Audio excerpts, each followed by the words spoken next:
All right. Welcome to You Gotta See This Movie. Podcast of two guys who like to talk about movies as well as the deeper things that make these stories more than just a movie. And today, Jim, what is the movie that you gotta see? The movie you have got to see is The Empire Strikes Back. Everybody's seen this movie. Everybody. So much so that in the description, they can literally just say, after the Empire overpowers the Rebel Alliance, Luke Skywalker begins his training with Jedi Master Yoda, while Darth Vader and bounty hunter Boba Fett pursue his friends across the galaxy. I mean, even in the description, it's like Empire, Luke Skywalker, Boba Fett. They just assume everybody. They just assume everybody. They just assume, you know. Yeah. You know. This is the second part 2 of the original trilogy. Yeah. Blockbuster. Blaster movie. Blockbuster, man. Blaster, because it was just so huge. Right. So this came out in 1980. Yeah. I was not even alive. Wow. At this time. Wow. But this has to be one of the biggest movie twists, or I wouldn't say twists, but surprises. I guess it is a twist. Yeah. It's out of the ordinary. It's out of the ordinary. Out of the ordinary. When you expect a sequel, you were just like want to be blown away again, which we were. Mm-hmm. But then you find something out, which let's just get into that now. Let's just start. Yeah. So you were alive. You got to see this. You got to experience the twist. Mm-hmm. I was 14 years old. Okay. I don't remember seeing it in the theater. You think I would, but I don't remember seeing it. You just were too busy. I was just too busy. Just can't get to the theater to see The Empire Strikes Back. No, I know I did. I know I saw it. I just don't have a memory. Like Raiders of the Lost Ark, I have a super strong memory of seeing that. Star Wars, I remember at the drive-in seeing it there. This movie, the only thing I can remember from this movie back in the day, like right when it came out, was being in. It was freshman. Yeah, it was freshman high school. Start of the class. Kid David comes through the door, and he's like, "Darth Vader is Luke Skywalker's dad." Oh my gosh! And I'm pretty sure I saw it prior to that, but there was just everybody wanted. Horrible. They wanted to kill him. Yeah, they wanted to kill him because you'll never get that surprise back. Like he ruined it. He ruined it. What a jerk. He was just that kind of guy. He was a stinker. You ever find out whatever happened to that kid? No, I don't know. He's the owner of a Fortune 500 company, and probably, yeah. No, David the but that's spoiler. horrible. Yeah, because I'm really into protecting movies like integrity, as far as like don't ruin it for people, and really enjoy that moment. And it bothers me when people like want to know spoilers and. I like to want to like see pictures of the movie, but yeah, to spoil the story is horrible. Yeah, it's like a special place in hell for people like that. Yeah, that sucks. I don't know. That was a long time ago. So you might be there now. So whether or not it was spoiled for you from the kid or you saw it, was this a twist you saw coming? No, not at all. Okay, no. So it completely was completely. The whole movie was a mind blow because there was a battle on a snow planet, and the tanks were walking. Hoth. The tanks were walking. I love those tanks, the AT-ATs. Yes, yeah. That's just so many great scenes, and the Millennium Falcon and space slugs and I just everything. There's a lot to it. Yeah. So let's start with Hoth, the ice planet. It's almost like the movie starts out pretty dreary. Mm-hmm. Like there's already doom. They're on this ice planet, and I go back to my own personal stuff. Like from when I was a kid, this was like my least favorite of the movies because I think it's because of the snow planet. I like the battle that takes place, right? But for some reason I just didn't like the beginning of this movie. Really? Yeah. What about the tanks though? Oh no, when the AT-ATs come and the walkers, that was amazing. And I love the lead up too, like when all the rebels are like gearing up, they're in the trenches and they're pointing their guns, are waiting, and you don't see nothing yet. Yeah. But you feel them. Yeah. You can hear them, and like then all of a sudden they're getting closer. Yeah.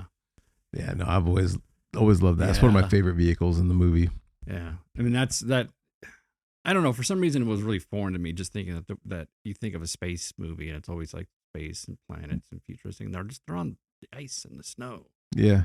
I mean, these were. Oh yeah, things let's talk about this. Let's talk about this. So I mean, this is a snow speeder I made back after soon seeing the movie. This is what's left of it. I mean, you can tell the canopy's kind of messed up, but this is just cardboard and balsa wood.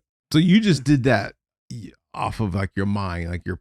Well, no, I would have had pictures because I had the album, and then it's like an album book. There's pictures of it that from magazines and things, but the that's crazy. It's not bad, and those little army man, you guys can't tell it but it's definitely like wood. It's not plastic. It wasn't like a kit you got. You just straight cardboard. up just scrap cardboard. Made this. A little, used to have a little harpoon gun on the back. Yep.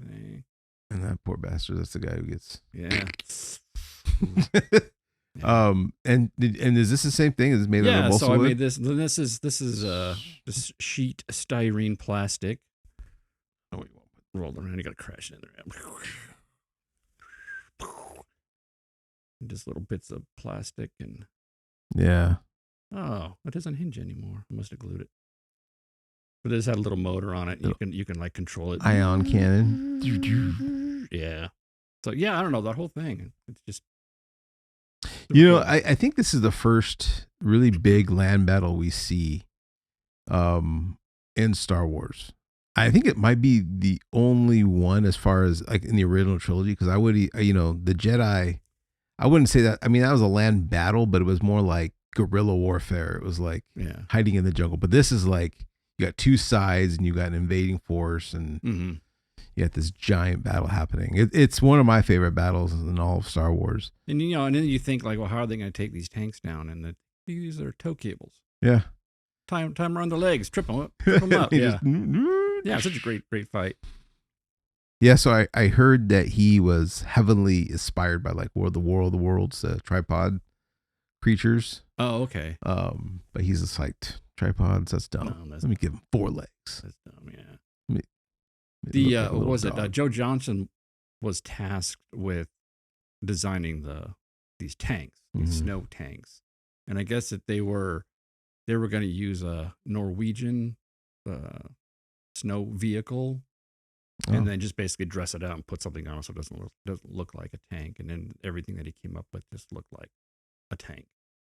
And then I guess Joe Johnson found a Sid Mead, who was at the time this famous futuristic designer, and he produced this. It was a brochure for a steel company, and it was like steel production in the future, and so it had all these futuristic looking vehicles and industrial equipment. And one of the vehicles that he had, or that was drawn that was illustrated in this steel magazine brochure, was this 4-legged vehicle that was like walking through the forest. And he's like, that's it. So he took that idea and then translated that into the AT-AT. Yeah. My only complaint about the AT-AT is it needed more guns. Like it only had 2. Yeah, the 2 on the side of his head. Yeah, it was but like cool, nothing on the back. I mean, it just seems like you just come from the rear. Like it just. The range of motion for the AT-AT to defend itself was very small. Yeah. But it's still cool looking. Yeah. It would definitely strike fear. Like, all those rebel soldiers are in the trenches are waiting, and you just see those things walking slowly. You're like, oh my gosh, what are we going to do? Yeah. Oh, and the Imperial probe droid. Oh, that's freaky. Love that design. Yeah. Yeah. When it comes up out of the snow, it comes up out and it's got the little legs on it, kind of like a jellyfish kind of looking thing. Right. Yeah. Yeah, there's a lot. And then the Wampa, the creature, he's just a creature. He's not like a good guy, bad guy, but he ate that tauntaun. He ate the tauntaun. And then the tauntauns. I mean, you had tauntauns. It's one of those things. It's like a movie and it's sci-fi, and now they're on this planet, and it's not just like a few different things. You got tauntauns, you got wampas, you got probe droids, you got walking tanks, you've got snow speeders. It's just, I think too, what was really neat about this movie is that you can I feel like sometimes there's sci-fi movies that get really lazy and we'll just like live in this world of sci-fi and maybe have one or two cool things, but like they really went all out on like every aspect of everything. Yeah. In this, what did the base? What did the base look like? You know. Yeah, they went to the extent of like all the walls and tunnels looked like they were cut with like a laser. It had like the laser, the lines going down through them. It wasn't like just like they filmed like an interior of a base and just said, "Oh yeah, we're hiding in the snow." You know, they're hiding in the snow. Yeah, like everything is snow and base and they just really outdid themselves. And you know, you just ask someone like, "Go crazy, like think about this, like what would this look like?" And yeah, the Tauntaun and Luke's on it, and that's where we see our heroes again. It looks like they've stayed around to be part of the big rebel alliance, and I think they've been given like command of certain things. Yeah, they have their badges, their little rankings and badges. It's like you just got here, and all of a sudden you're they were really quick to hand out leadership. I always thought it was a crazy. But it was like a lesson in survival that if I'm ever in the snow, I got to kill some animal and just hide in its guts. So gross, man. So like when we watched this, I watched this with my kids. My kids asked a question that really made me like, oh, I don't know.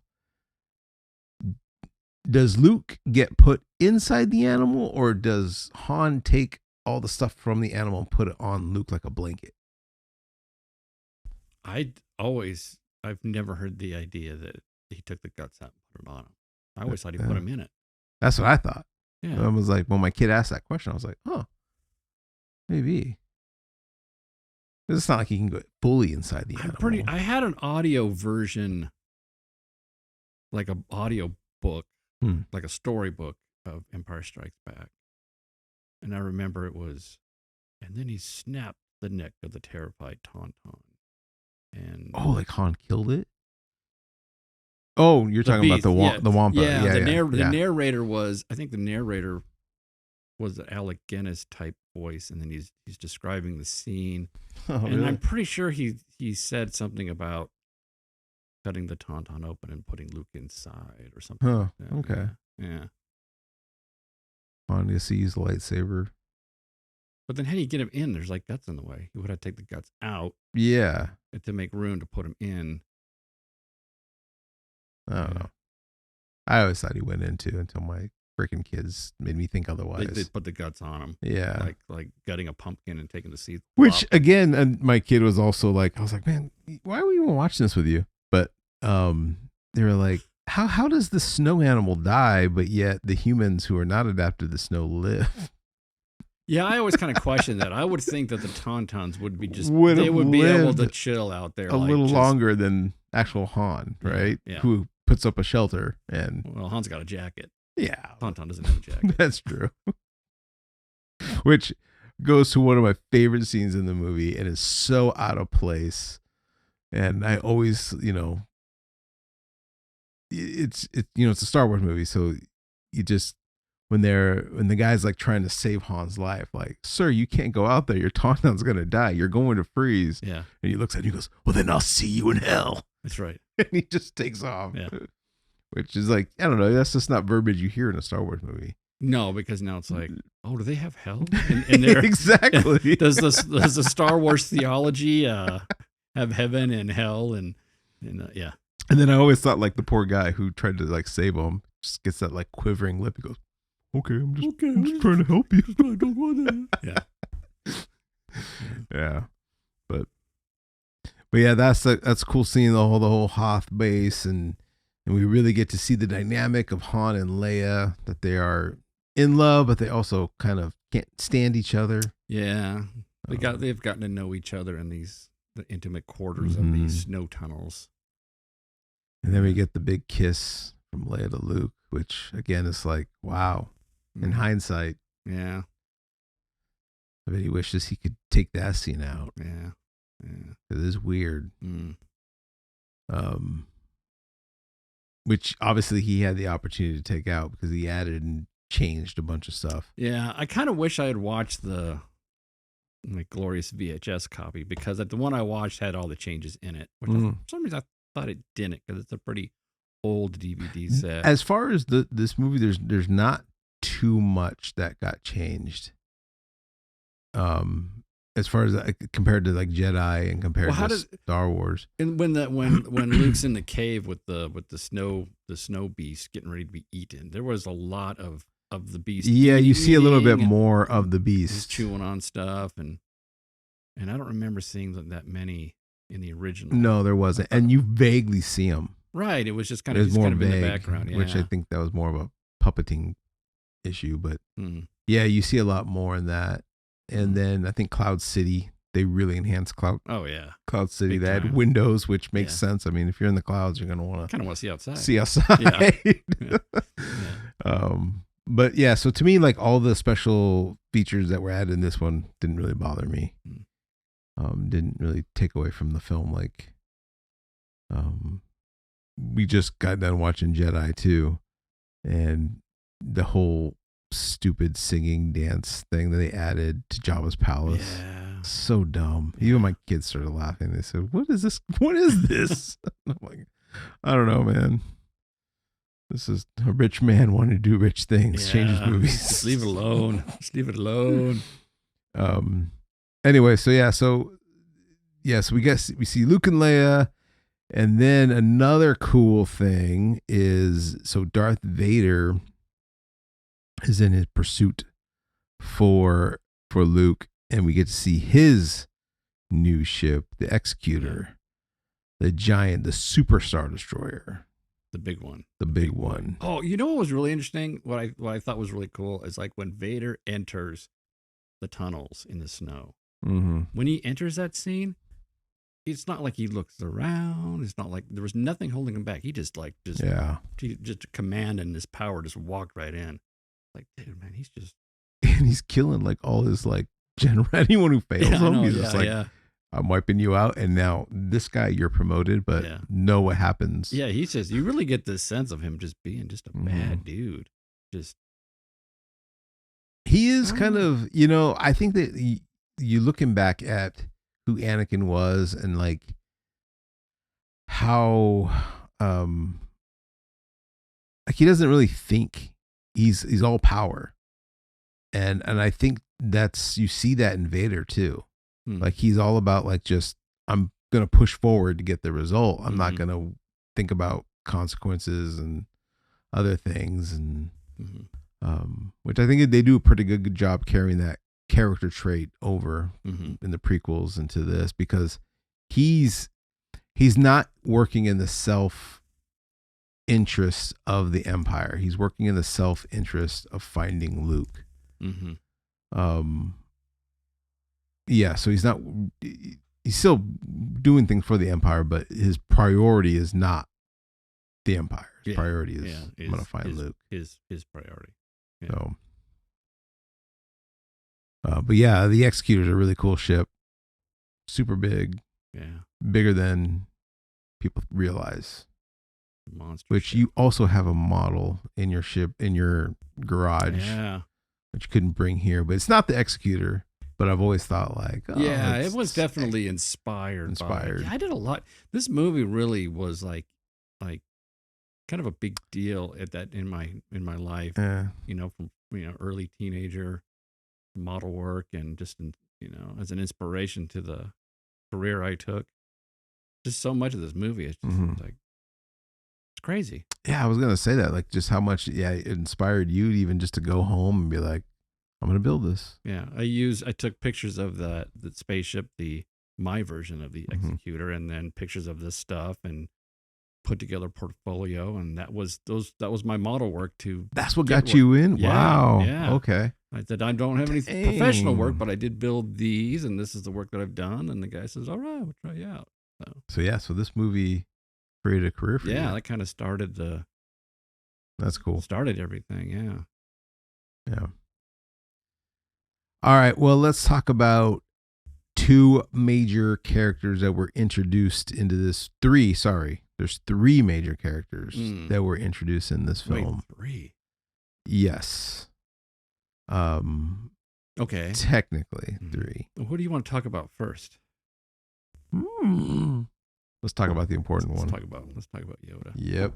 Yoda. Luke crashes his X-Wing, which I'm always amazed by the durability of these spaceships because they just start right back up. He's hitting trees, branches. He's crashing. Right. He must have hit a rock here and there. And he wasn't worried at all. No. Like when he crashed his X-Wing, he's just like, "Yeah, I'll get this stuff out. Plug R2 in. Make sure he gets charged, and I'm gonna go find this Yoda." Yeah. Not worried about how he's gonna get away or home or. They must have like a Star Wars like AAA club where he knew like I could just call someone. Yeah, it's like, I could be stranded on this planet for the rest of my life. Didn't seem to be worried about it. And it's a horrible planet. Doesn't look fun. Swamps and snakes and And that's where we meet for the first time the puppet Yoda of Yoda.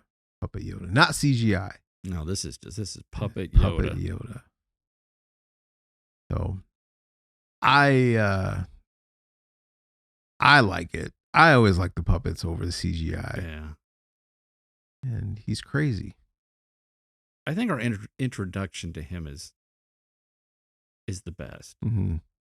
We think he's just some crazy old man, green little goblin thing, and he's rifling through Luke's stuff and pulling stuff out and playing with it and causing trouble. And the crazy thing is that Luke was told go find the Jedi Master. Yeah. Yoda. Yeah. And that's all Luke has to go on. So in his mind, he's thinking like some big warrior wizard, amazing. Yeah. And it's this little green man, little green guy, little green. But you're right. I love that. How he's just rummaging. He gets all excited about a light. Who's going to steal from him? Yeah. Starts eating his food, steals his flashlight. So let me ask you a question. Was that it was an act to an extent, right? Or do you think Yoda was just excited to see somebody? Like, oh my gosh, a person.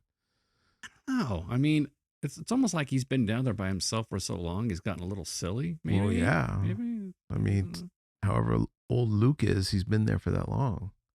Does his behavior work with the prequels and all that stuff with who he was? And you know what I mean? It just seems like he's different. It's different. It's a different personality. He's more playful. He's playful, but he also gets serious because at that moment, there's that moment where like Luke's whining again, like, I'm wasting my time. And he's just like, I can't train the boy.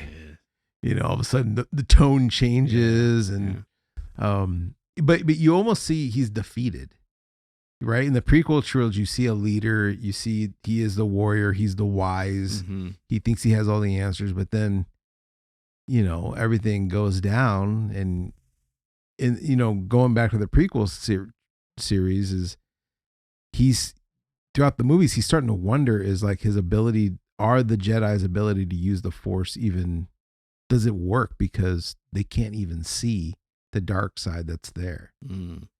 So I think he's just defeated. You're just going to, you know what? I'm going to retire. Yeah. I'm just going to go to Florida. And I think like in a swamp, retire. Right. And he goes to the swamp. He goes to the Florida swamp where Jedis go to retire. His retirement hut. And I think like when he first gets there, it's more of like, we'll come back when the time is right. We'll come back. We'll save the galaxy. Jedis will come back. But I think over time being there, he gets jaded and he's just like, you know what? Screw it. I'm just tired. Like, I don't care. Yeah. Like if the Jedi ever come back, I don't care if the Sith win. Was he hiding there or did he actually like that environment? He was hiding there. So I have read in other, Star Wars books and canon that actually Dagobah is a very dark side planet. And so that's where it kind of disguised and it hit him pretty well. So you think like, oh, you couldn't even live there. Who would want to live Who would want there? to live Who would there? want to live there in a swamp?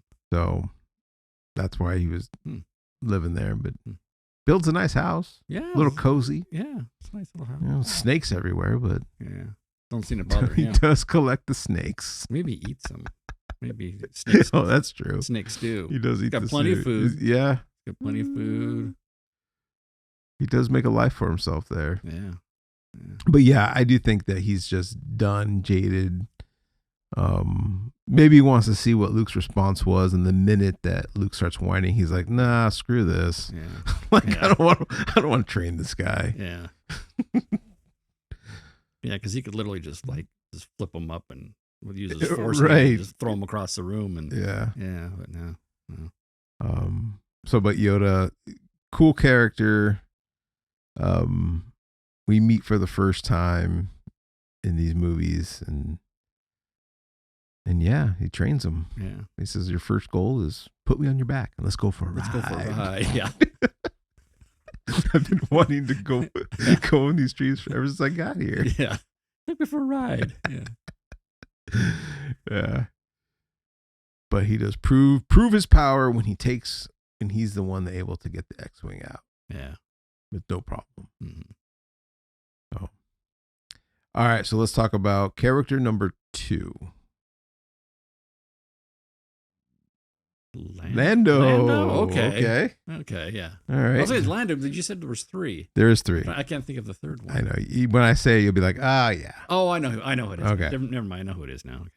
Right. So you got Lando, Billy D. Williams. Yeah. Bringing him in as a smooth talking, gambler, but he's also like an administrator. He owns a city. Yeah. So he's the perfect politician. And I love the build up of, oh yeah, he's my friend, but yeah, there's a history there. Yeah. That where Han's like, hey, I don't know what our first interaction is gonna be like. Yeah. So but he's happy to see him. He's kind of the perfect politician. He's corrupt, but everybody likes him. Yeah. He's a cool guy. Talk his way out of anything. Well, almost anything. Almost, yeah. So, the sad thing is when they get to Cloud City, they're there, and the Emperor arrived just before you did. I had no choice, so we had to sell him out. Yeah, he said, "I have no choice. It got here right before you did." Well, they got before, so it means you did have a choice. It could have been like. Did he have a choice? Like, no. Well, and then we're just going to get wiped out. I guess he was going to get wiped out. You don't have no. When it's Darth Vader, do you ever have a choice? No, you don't. You don't have a choice. And how about that scene when he invites him to dinner, and Darth is right there? Holy moly! Yeah, that was the big. That's a good shocker too. That was a huge shock. You don't expect him to be there. No. Open the doors and he's at the head of the table. And he just blocks it with his hand. Yeah. And do they have dinner? Well, they closed the door behind him, right? So they could have. Yeah. So Darth Vader sits back down and do they actually hey, let's talk. Let's have a discussion. He sat. Was there food? There was some snacks on the table, wasn't there? Yeah. But I've always wondered, as soon as the door shut, what happened next? Or do they go to sit down and Darth Vader's like, what are you doing? I'm not really inviting you to dinner. You're being arrested. Tell me about Luke. Tell me more about him. Oh, yeah, that could be. Yeah. Let's talk about. Well, no, because that was one of the scene when Lando meets with them later and he goes, look, he's not even here for you guys. He's here looking for some guy named Skywalker. Yeah. So that was news to them. That whole torture scene too, when they finally arrest Han. Yeah. And it's always sad when they bring him back and he goes, they didn't even ask me a question. Yeah. They just tortured me. Yeah. But it's just the kind of people they are. Exactly. Yeah. And C-3PO, he gets blown apart. Just blown into pieces. And then he's just put back together like some Legos. Yeah. Easy. That's Star Wars assembly. Yeah. Well, you got to go back. You Darth Vader's the one that made C-3PO. Yeah. So he knows what he's doing when it comes to robots. Oh, we don't know who shot him though. I think it's stormtroopers. Stormtroopers is my guess. They were just hiding there. Yeah. He probably would have had a problem shooting him. Saying, don't shoot that guy. No, I know him. I made him. I know him. Yeah. That's my handiwork. He doesn't remember. I'm gonna pretend like I don't remember. But he's my child. He was kind of annoying. He was my only friend. He was kind of annoying, and that's okay. You go ahead. Yeah. He ends up in the scrap heap, and they're getting ready to throw him in the incinerator. Little pig guys. Little pig guys are throwing his head around. Chewie's trying to grab the head. Yeah. Again, just going back to like what makes these movies so special is just, again, you could just have like normal people in there, but they're like, you know what? Let's create these little race of people. They're like pigs. Yeah. But they like to work in scrap. Yeah. And it's just they're scrap guys. Little scrap guys. Yeah. And then even too, like Lobot, like Lando's person. His number one. Yeah. He's like a robot, just. Is he a robot or is he just a or headband? Android. Is he an android? I think so. He's something. I just thought he was a dude with a headband thing. No, because Lando he controls something, and then there's something that awakens in him to. Oh. When Lando's gonna like double cross the Empire. Oh, okay. So. But then and too, you see really who Darth Vader is because he made these promises to Lando, but like he keeps changing the deal. Yeah, he keeps altering the deed. I'm going to alter the deal. Pray I don't alter it further. I say that to my kids all the time. But you said we could go and play. Or no, what I say is like, perhaps you feel like you're being treated unfairly.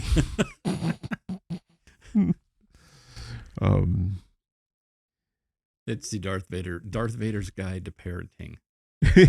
There's a book actually that my kids grew up. Yes. It's God, there's 2 of them. Darth Vader's Guide to Parenting? It's actually really good. I both my kids loved reading it, and I would do the voices. Yeah. And it's like a book with Darth Vader, how he interacts with his little girl Leia, Darth Vader, how he interacts with his son Luke. There's 2 of them. There's like a boy and some dad wrote these books, and that was genius. That's pretty good. Okay. Yeah. Yeah. I'll have to bring them in to you because they're pretty funny. They're really funny. Is it illustrated as Darth Vader? Is it illustrated? Yeah, he's Darth Vader with the helmet and everything. It's not like he's not Anakin. He's Darth Vader. So that'd be fine. And Uncle Obi-Wan and there's good stuff. That's good. Anyways, I'll have to find them. Good memories. Anyways, what was I going to say? Oh, okay. So the third new character, which they never refer to him by name. He's just referred to as the bounty hunter. Bounty hunter, yeah. Bounty hunter, you may take the prize to Jabba the Hutt, but not before I test it on Luke or Han. So yeah, Boba Fett. Yeah. Huge in Star Wars lore. Is he on the cover? He's not on that cover. He's in that one. He's in this one, yeah. This is the original scene there. He was one of those characters that like people like really like were drawn to, but when they were at the very beginning, you're just like such a minor character. Why? Everybody's just like, man, like it's really cool. So I guess he really got really big on the Christmas special. Like there was a cartoon, and it kind of followed him. Maybe it was a Christmas. It was something, but it was a cartoon where you get to know a little bit more about him, and then people were like, "Oh, he's really cool." Yeah. And well, that he's in this movie. Unique ship, Slave One. He's a weird. Always thought that ship was weird because it's like on its side and then it flies away. And it flies kind of in the upright position. Right. Yeah. What a bizarre ship. Yeah. But cool at the same time. But cool. Yeah. But yeah, he's this mystery cool bounty hunter that people like. And I wondered, and maybe you can answer this. So people really took to him. People thought he was cool. He's in Return of the Jedi and he kind of goes out like a punk. Was that disappointing for like? Oh, and Jedi when he just falls into just like that's it. Yeah, like that's it. He gets knocked out. He falls into the. It's a comedic aspect because like he accidentally like hits his back. Yeah, and sets his. And then that character's gone.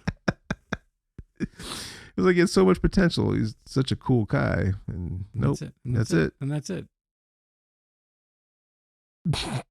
Nowadays, he would have been able to save himself from that. He just would have hit his jet, would have hit his rocket pack, or he'd be able to climb out. Right. But now he just falls in. No, That's it. That's it. That's it. Yeah. He doesn't die because there's the book of Boba Fett. But Mm. anyways, yeah. So 3 big Star Wars characters: Yoda, Lando, and Boba Fett. Boba Fett. The other bounty hunters, there was IG-88. Mm-hmm. Didn't say anything. He was just there. What were the other ones? There was So there's Bosk. That's the lizard looking. That's the lizard one. And wasn't there just like kind of like a dude that's kind of wrapped up like a mummy? Yes. Gosh, I know his name too, and I can't think of it. You don't see much of Bosk. You see more of his feet, his claw feet. Right. Yeah. But he was cool too. I always thought he was cool. And he's wearing like, I think the Doctor Who outfit. Mm. They used it from a different, and then IG-88, I think he had the head. They were the lamps in the original Star Wars. Yeah. Right. Yeah. And we don't see how cool he was until the what series was it that he was it the Mandalorian? Oh, the Mandalorian. Yeah.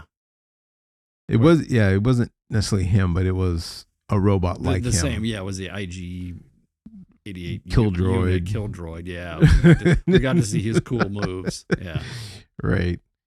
Yeah. Yeah, man. I wish I could remember. I have all their action figures. I have all the bounty hunter action figures, and I can't remember their names. Hmm. And there's another one that's like almost like a C-3PO body, Mm-hmm. but with like a different android head. Oh yeah, I think I know what you're talking about. Yeah. And then there's another one that's kind of like big and fat. He almost looks like a bug. Yeah. I think he's like ZB or something. We don't need their scum. We don't need their scum. Yeah. There's a rumor that like Boba Fett killed them all so that he could be the one to collect the bounty. Mm-hmm. Oh, yeah. So, but that would have been cool to see more interactions with those different, bounty hunters, hunting them down. A little bit more scenes, but it was only Boba Fett that was like, you know what, I'm just gonna hang back because I think he's in the trash. Yeah. And if my sources are correct, he's gonna fly out with the trash and follow him. But yeah, super cool. So, all right. So I read some behind the scenes things as far as because there's also another twist in this movie where after Luke decides to leave to go save his friends, to not continue to train. Yeah. Obi-Wan says that boy's our last hope. And what does Yoda say? There is another. Nope, there is another. So who is this other hope that they are talking about? So I guess in the original screenplay, they didn't have a Yoda character.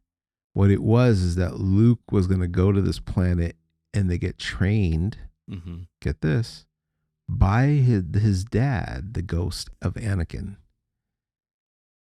And Anakin was going to train him. And in that moment, Anakin was going to say, "You have a sister." Yeah, that's so that was in the original script or the original screenplay that was pitched. That's kind of weird. Yeah. Well, I mean, obviously would have changed everything. Yeah. But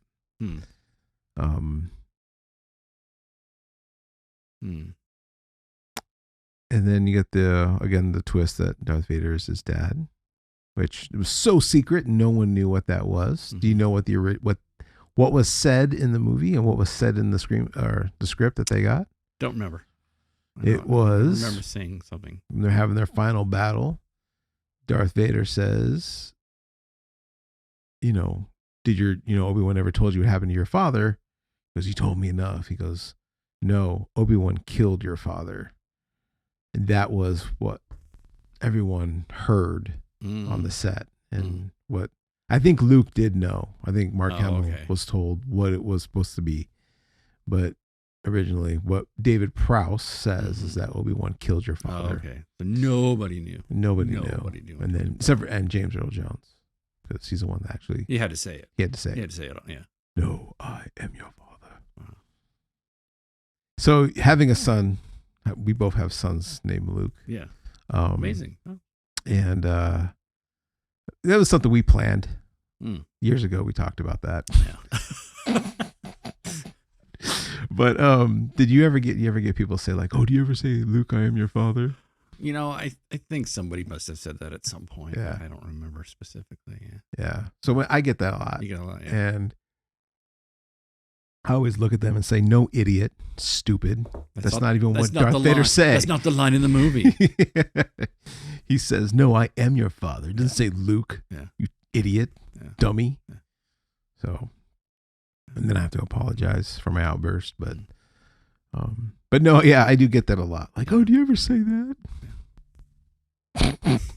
No, I don't say that. He knows I'm his dad. I don't have to say that. There's probably some dad somewhere, several dads that aren't Star Wars geeks, right? That Yeah. have a son's name Luke, and they say, "Luke, I'm your father," all the time. Right. Or maybe Because they just don't know. Because they don't know. They just think it's a thing. Or maybe they don't even have a son named Luke, but they still say it. That's true. Yeah, but just do it anyway. Yeah. Right. There's been times where I've told people like, "Oh, yeah, that's exactly why I had a son named Luke, because I wanted to say that to them." And they're like, "Really?" And I'm like, "No." But crazy. All right. Well, let's talk about Han Solo in carbonite. Was that a shocker too to you? Like, he gets frozen in this thing, and they pull him out, and then the shocker is he never comes out of it because they take him away. So again, it wasn't. I didn't live in the world of any of these shockers, so it kind of sucks. Like, I can't go. I wish I can go back in time. And experience. because you saw. I was a kid. Because you saw Jedi was the first movie I saw in the theaters. As far as I know, I think that might have been even the first Star Wars movie I ever saw. Okay. So I saw these later. I saw them when they finally came to VHS. So you saw him hanging on the wall in Jabba's palace. Yeah. And then I can always have the memory of like the end scene of what happens at the end of Star Wars. They all celebrate. Yeah.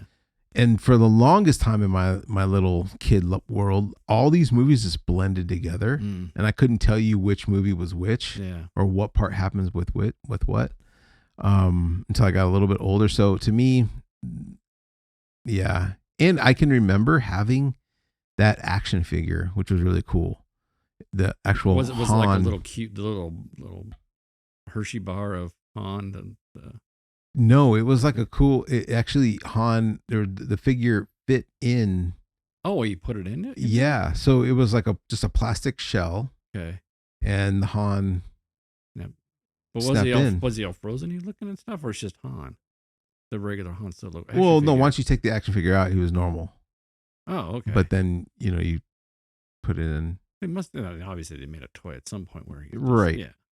But I can remember that one of my very first friends I ever got growing up, I was playing with my Star Wars figures, and he was walking down the street, and we didn't know each other, and I just said, "Hey," and he like stopped, and he ran up to the door, and I remember showing him that I had the Han and he like lost his mind. He's like, "Oh my God, you have Han with the carbonite?" I'm like, "Yeah, I do. Yeah. I got a lot of Star Wars." He goes, "Well, so do I." Then he showed me his collection. I'm like, "Oh, you beat it." But you didn't have that one. Didn't have that, yeah. Yeah. No, I just remember when he hung, they put him in the carbonite thing, freezing thing. You don't know what's going to happen. This big thing with the, and then they pull him out, and then when it slams and hits the ground, when they just knock the thing over, it's like, boom, it's like, whoa. That's a good point. That is just like shocking. It's like, because you had no idea what this process is, what's going to happen to him. You don't know. Right. Is he going to be an ice cube or something, or what's going on? And yeah, and it was just such a haunting. He's like, yeah, it's just like this haunting thing. It's like a tombstone of Han. Just it's creepy and weird, and You make a good point that throughout the movie you really don't know what that's gonna be. You don't know it's not like you saw it earlier, like foreshadowing, like, oh, this is what we do to preserve our stuff. Yeah. No one can ever survive this if there's no foreshadowing in what that thing is. We're putting him in a carbon freezing. What's that? I don't know. You'll see. Yeah. But you're right. Yeah, when it just slams on the ground, it's just little pig guy pushes him over and slams him down. Just like, ooh. How what did that feel like for him? Was it instant? Was it like, it's crazy? Yeah. Ooh, it's kind of cold. Oh. I think maybe I can get out of here. Yeah. And then, It's and then even too, like just going back to Jedi, like when he comes out of it, it's kind of a cool scene. Like, I think the thing about this movie is that there's so many cool scenes in it. It goes from one, like the snow battle, and then it goes, then we talked about the asteroid. The asteroids. Flying through the asteroids. Yes. It's just like, okay, they got away. You've got C-3PO, you've got Princess Leia and Han and Chewie. They're the team on the Millennium Falcon now getting away. And it's such a great little team too, because you got and then you got comedy relief with C-3PO and his, and his antics. And it's like, oh no, what are we going to do? The hyperdrive's out, they're after us. Asteroids. Yeah. They were very much like out of the frying pan into the fire. Yeah. Constantly. Yeah. And again, that's the pursuit of Vader. He just does not care. Yeah. Like he's like, no, we're gonna go through the asteroid field. Yeah. Bring the fleet right in. into it, and he's going in. And did you like? There's that one scene where you see the asteroid hit a ship. Yeah. And then it cuts to like he's having like a conference, and then you see like like the video conference of the guy like, oh, he's dead. Yeah. But there's no like, oh, we lost them. He's there's the three images, the three holographic images, and the guy gets taken out, and his image disappears. It's gone. Yeah. Because the last thing you see is him doing this. Yeah. And again, Vader's not like, oh, we're gonna have to rescue people. Nope. We just keep on with our meeting. And then he's navigating through the asteroids, and it's like, what are we gonna do? Well, let's get closer to one of them. Closer. So, and then he ends up landing on. He goes in the tunnel, and then and then another shocker. They're inside, and they're walking around. These Minocs come out, and they're chewing on the power cables, and they come out. Yeah. Floor feels kind of squishy. What's going on here? He's like, wait a minute. Yeah. That's what I thought. Yeah. And you think at that moment, he's like, oh, I know what's going on. Right. Yeah. The cave is collapsing. It's not a cave. And there's the big teeth on there, right? Yeah. And the big sock puppet tries to grab him. Yeah. Yeah. So it's just creative. It's just like one cool scene after the next. Just boom, boom, boom. All the way to the end. And yeah. And then Luke loses his hand. He just loses his hand. Yeah. It's a battle with his dad. It's very much done really well as far as like someone who wants to make these three stories be a movie. Every film is an act. You got act one, you get to learn what the world is. You learn there's an empire. You learn that there's a rebel alliance. These heroes are going to join it, do what they can. And then you got act two, which is supposed to be where the heroes struggle. Or you lose allies and someone dies. Han technically kind of dies, and they lose. But Luke loses a hand, loses his lightsaber, can't defeat Vader. Han goes off as a prisoner. Yep. And it ends. And that was it. And you're just like, what? Yeah.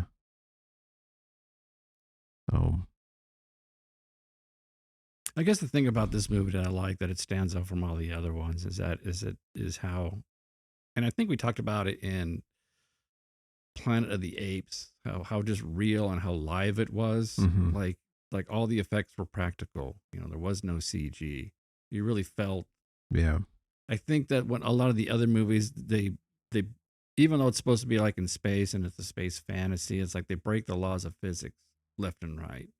You know what I mean? It's just like, I'm sorry, but that kind of an impact, you would be, turned into mush. You know what I mean? It's just like the things or stuff doesn't move that fast. Or, you know what I mean? It's just, in this movie, it was just, everything was very live, very real, very, I want to say like tangible. Like that there really could be a fight on the snow and that could happen. And I don't know, it's just, everything was just it had a real sense of, it's sci-fi fantasy, but also it felt just live and real. And the fights, the battle between Vader and Luke, it wasn't overblown. They weren't like, bouncing off of things and doing crazy monster backflips and flying through. There was some of that, but it wasn't over the top.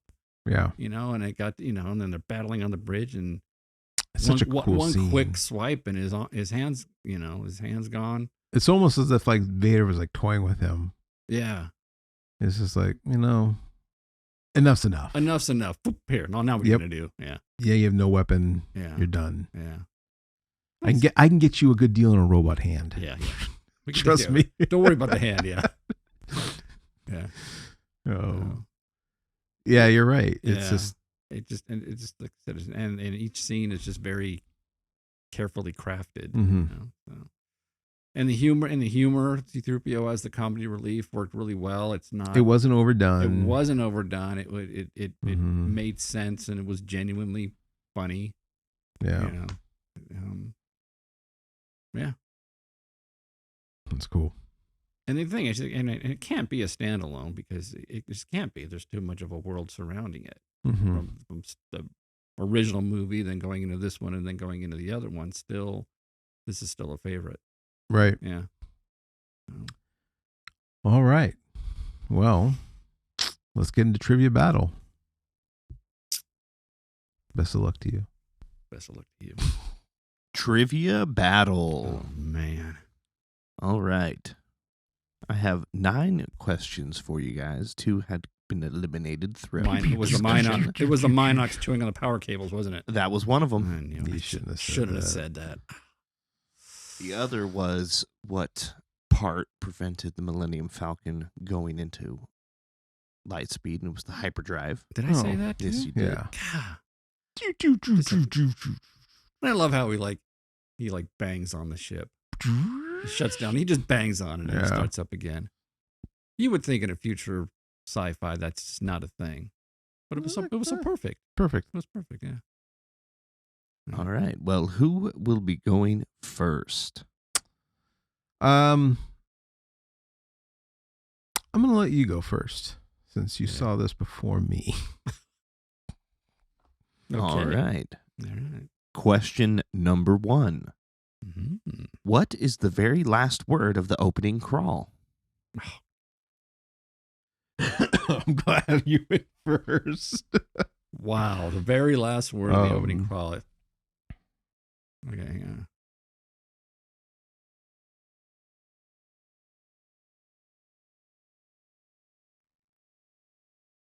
Galaxy. Nope. I'm not gonna know, but I think I have like a general idea.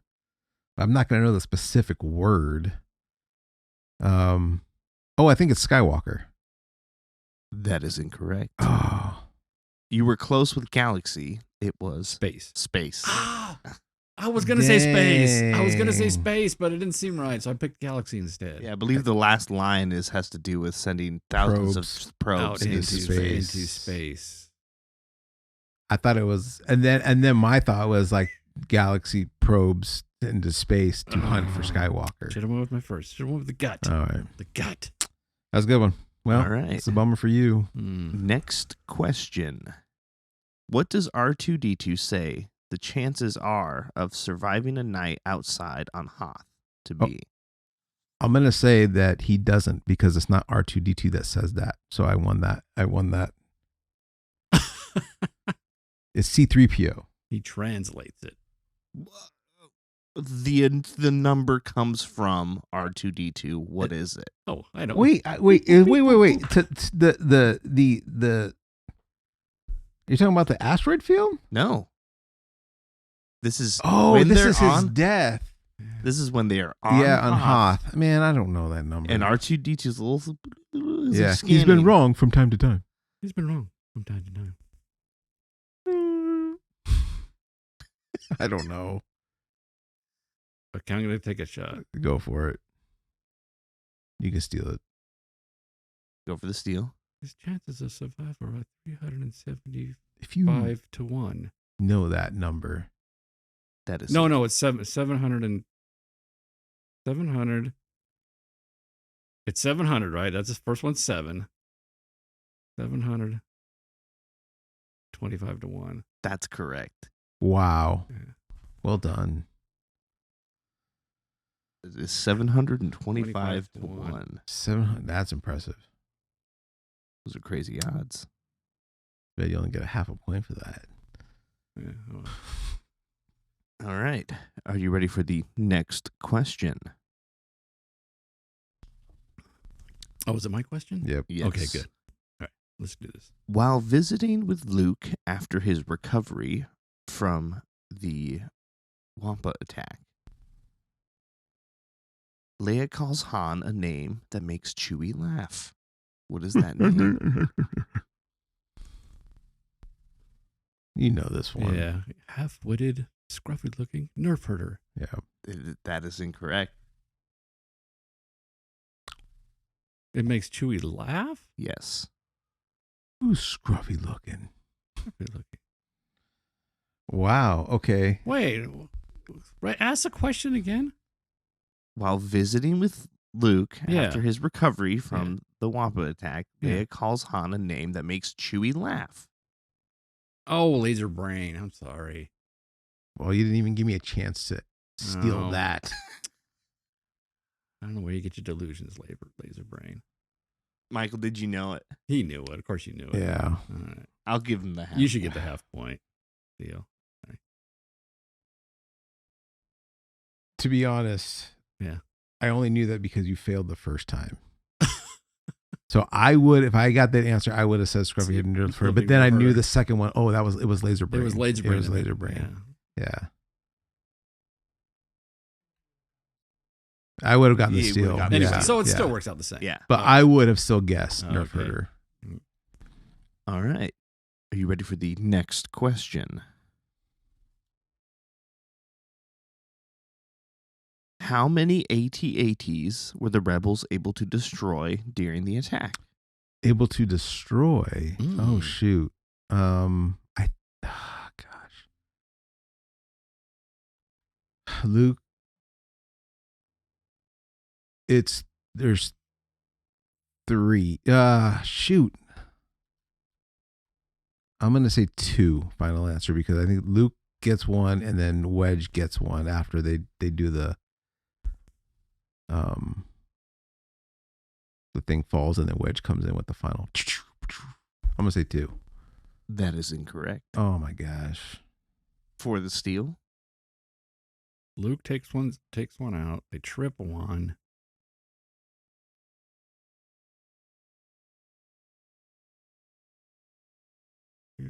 Falls inside. I'm gonna say 3.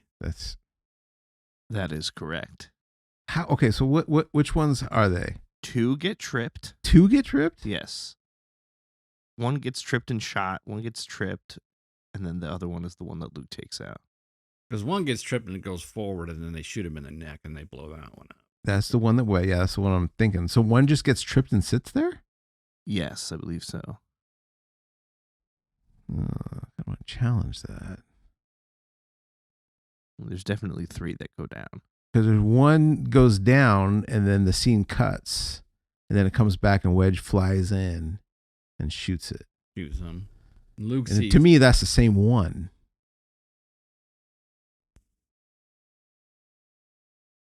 I think there's a moment where we see multiple of them being tripped. Not just one. Yeah, I can't confirm, but it feels like there's 3.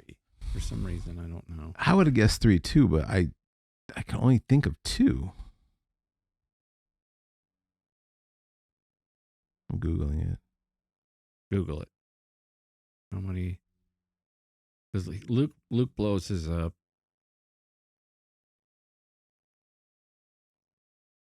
AI says 3. Wow. Yeah, I went and I checked it. There was 3. All right, you get it. I think that there's one that like you don't you like halfway see it. It doesn't get a close up shot like the other ones do. But the other snow speeders are also they get the hint and they're also doing the cable thing. What's a snow speeder doing with a tow cable? What are they towing? It's good. It's good. That's a good point. That's a good. Yeah. Maybe they're snow. Ice Maybe they're chunks. skiing, like towing them. You know. Oh For yeah. recreation. That could be. Yeah.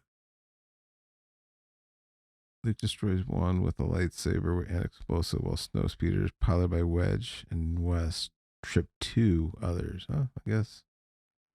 Oh yeah, because they get one, it worked. So then they get another one. They get another one. Yeah. Almost there. No, that's the other movie. All right. Dang. What's your question? Next question. Mm-hmm. What tool does Han ask Chewie to hand him while he's trying to fix the hyperdrive motivator?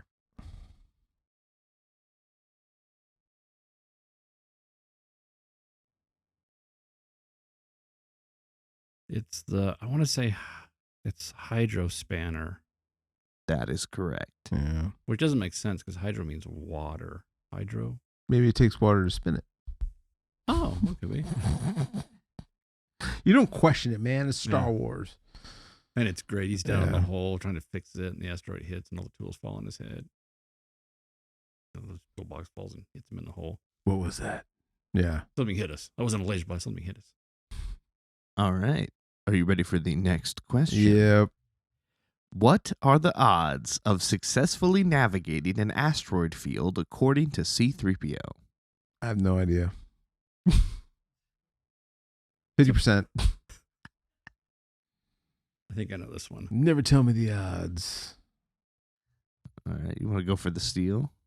Or, Michael, do you want to just guess? Yeah, I did. 50%. I guess 50%. That is incorrect.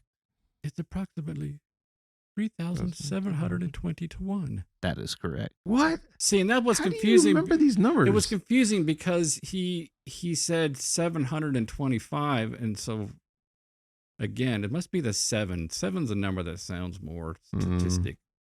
So it's 3,720 to 1. Never tell me the odds. Never tell me the odds. All right. Are you ready for That would be annoying having like a robot, everything you do, just so like, look, these are the odds. Don't do it. Yeah. The odds of those eggs turning out tasty is about 5 to 1. When, it's like Han Solo is just like, look, this is what we got to do to survive. Screw the odds. Yeah. So. The moment he puts his hand over him, he's like, I had enough of the guy. And he just covers his. Yeah. All right. Are you ready for the next question? Yeah. What kind of colony is on Bespin? It's your question. Oh, my question? Yep. A mining colony. That is correct. What kind of mining? Yes. Yeah. What kind of? Stinky kind. All right. Next question. What does R2-D2 accidentally plug into when trying to open a door to help Lando and Leia escape Cloud City? It's the I don't know the right words, but the city mainframe, because that's when he finds out that they screwed over, they disassembled the hyperdrive. Should ask the question again. What does R2-D2 accidentally plug into when trying to open a door to help Lando and Leia escape Cloud City? Steel? Go for the steal. It's a maintenance thing. He accidentally plugs into the power socket. Yes, he accidentally plugs into a power socket and he shocks himself. And then C-3PO is like, I'm just an interpreter. How am I supposed to know the difference between a power output and a something? And then they run off to somewhere else. Yeah. That's good. But and I always thought, R2 should have known that. Why didn't he know that? Why would he stick his thing into a power outlet? He would know. He's confused. C-3PO told him to do it. That one. You sure? Yeah. Because between them, R2 is like the one that's always right. Yeah. He's the brains. I don't know. All right, this is the final question. How many officers does Darth Vader kill throughout the movie? Force choke. Force chokes. Vader, we just. Let's see. He gets the one who makes the mistake of the surprise attack on Hoth. He gets it. Then there's the guy that He's as clumsy as he is stupid. Then Han Solo gets away. That guy gets choked.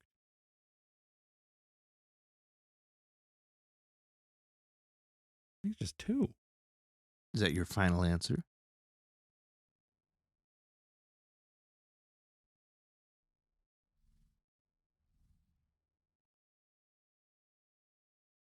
Yeah, 2. That's correct. Yeah. He kills 2 officers. All right. Well, you win. Congratulations. Big time. Duke's coming over.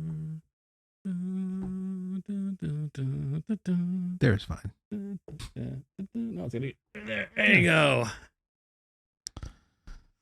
All right. Well, that was fun. Yep. That was fun. I'd forgotten how much of a impact this movie had on my. Yeah. It's cool to hear.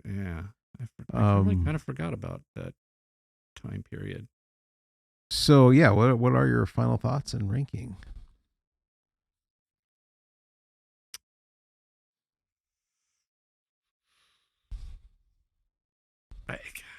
It's hard to say, oh, this movie you got to see, because it's, that's the Star Wars universe, but I guess if you really haven't looked at all the movies, this one really, it can almost stand alone just in the way it's put together, the way the story is told, the cool scenes, the characters. Man, I mean, a lot of people talk about it as just being like one of the best of them. I think the only one that really compares to this would be like Rogue One, and that's one we definitely got to talk about. Yeah. But I mean, as far as the movies go, I mean, Star Wars is number 1, and this one is like, I mean, they're almost tied for favorites. Yeah. My rating is 9.4. Now, if you probably asked me to rate this movie when I was in the heyday, it would have been 10. But yeah, I think there's a lot of movies in between then and now, and 9.4. Yeah, for me, it's like it's a 9.4 as well. Really? Yeah, it's up there. To me, it's the best Star Wars movie, like hands down. I don't know if it's necessarily my favorite, but it's the best one. And I think my favorite still will always be Jedi, just because of the sentimental attachment I have to it. But I can't ignore that this movie's leaps and bounds better than Jedi. It's the movie you got to see. It continues. It gets people excited. And again, I just wish I could go. I wish I was alive, right, to experience these movies, because I can't imagine what it would have been like to leave the theater after seeing this film and be like, oh my gosh, like I can't believe it. Where are they going to go next? What are they going to do next? Are they going to rescue Han? Is it really his dad? I'm sure people maybe wonder, like, is Darth Vader even lying? Oh yeah, we thought he was lying.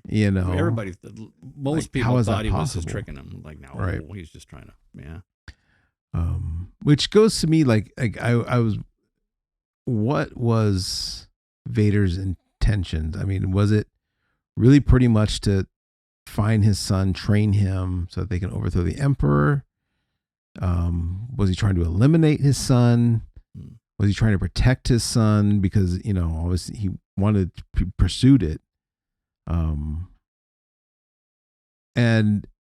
it was interesting in the last scene that you get between them, and when they're flying off and he's talking to his son and he says, son, son. And then Luke says, father, which is really cool because they're having that bonding, even though he just chopped off his hand. Yeah. But Luke is accepting the fact, father. Yeah, I guess so. I do remember back in the day, there was a question like, but still like, yeah, you still like don't know. He's tricking him. He's tricking him. Yeah. So I don't know. Great movies. I'm so, we just got done watching this with my family and my kids, and just watching them. They already knew the secret, but like they're really into it and they like it. You know, they're just, it's timeless. This is a timeless story. Yeah. And even my wife said, like, do you think they'll ever remake these movies? And I just said, I don't think so. You can. I think it would have to be generations. Like it would have to be like my great grandkids that have no sentimental attachment to these movies. But like, if we, keep giving these to our kids as like, these are movies you got to see. These are movies that will inspire you. These were movies that will make you see story and characters differently, and family relationships. If people keep passing these and have these moments, and my kids will then share these movies with their kids, and it will never be redone, because I think there's something special with these films as far as families go and experience that no other, really hardly any other movies have. So, well, and this was a time when not just like the country, but even the world kind of came around these things. It was something that was unifying for everybody. It's like, Star Wars came out, blew everybody away. When this movie came out, it was like the world was just like, everybody wanted to go see it. It's like the new Star Wars come out. Let's lay down our arms. We'd lay down. Let's go watch this movie. This wasn't like there was like everybody was your Star Wars buddy. Yeah, everybody had a Star Wars buddy. Didn't matter where they came from. You had two people fighting, and then they stopped. Like, wait a minute, are you wearing a Star Wars shirt? Yeah, right. I am. Yeah, I love the Star Wars. Yeah. Who's your favorite character? You've got this person. You've got the feuding neighbors, and they're out there giving each other the evil eye, and then all at once they did.